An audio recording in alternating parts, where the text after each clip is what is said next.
I got on a plane when I was 16 years old. I'd never been outside Cape Breton. Never. I think once to go to Halifax or something, PEI. But I flew to Montreal. Went to see Duran Duran open for David Bowie on the Glass Spider All tour. right. My friend said, "Well, why don't we write a letter to Capitol Records and see if we can get backstage passes?" I'm like, "Yeah, okay." I said, "That's a great idea. Like, that's never going to happen." And so anyway, my mother said, "Oh, you should write the letter." Anyway. So we wrote the letter. We sent the letter off into nowhere land to land on somebody's desk at Capital EMI, because I don't even know where we got the address. I think it was off the back of one of the cassettes.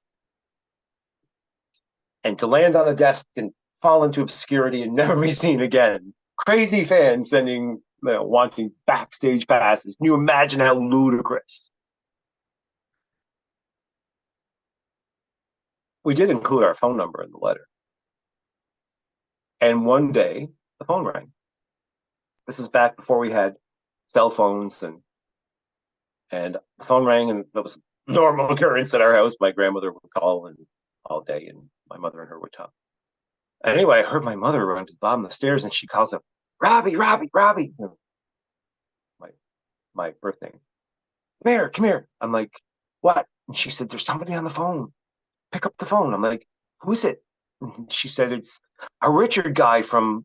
He's saying he's from Capitol Records in Montreal." I'm like, I'm like, "What?" So anyway, run into my sister's bedroom where the other phone was, because there was only two phones in the house, one upstairs, one downstairs. "Hello." Anyway, and he said, we're just calling. He said, we received your letter, and we really appreciate that you're traveling all this way to see Duran Duran open for David Bowie. And we would like to offer you backstage passes along with our Coors and Pepsi winners." Can you imagine? He told me where to meet him in the rotunda of the Olympic Stadium, and he was there.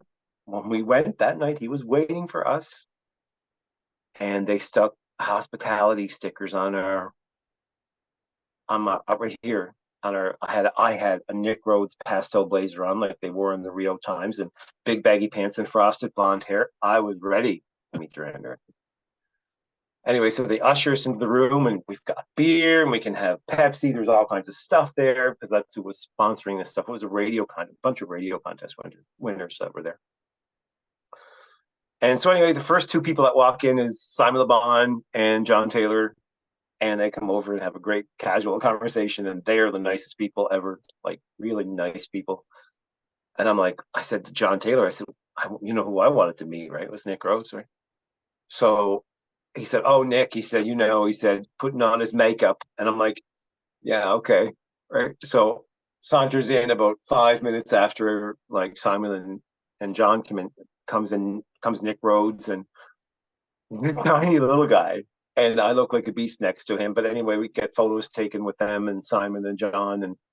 And then they said, "Okay, Duran Duran are getting ready to go on stage, and we're going to get everybody lined up because Mr. Bowie's coming in the room." And okay, I'll be honest with you here. People are going to hate me. Don't be a hater. Uh, I wasn't a huge Bowie fan. I totally am. Like, I love some of his stuff now.